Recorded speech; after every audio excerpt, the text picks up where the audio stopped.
Allah size.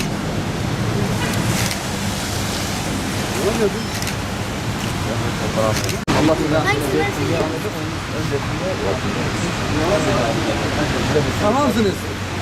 Abi. Tanıştık. Ben hangisi?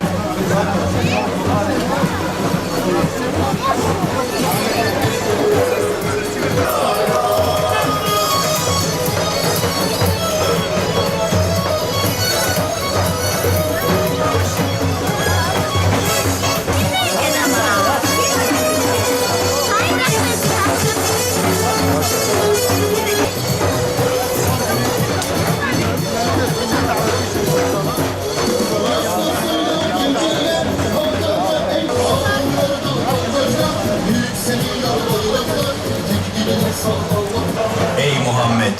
Biz seni ancak alemlere rahmet olarak gönderdik. Enbiya 107. Ey Müslümanlar! Ey Peygamber sevda Mevlid-i Nebi etkinliğine genç yaşlı, bayan erkek tüm halkımız davetlidir.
Peygamber Sevdaları Vakfı olarak bu pazar günü otogar yanında Mevlid alanında İnşallah Mevlid-i Nebi etkinliğini tertip ediyoruz.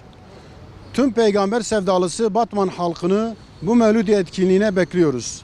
Peygamber Aleyhisselatü Vesselam'ın mesajını tüm dünyaya yaymak için halkımızı etkinliğimize davet etmek için bugün burada inşallah halkımıza canlı gül vererek onları etkinliğe davet edeceğiz.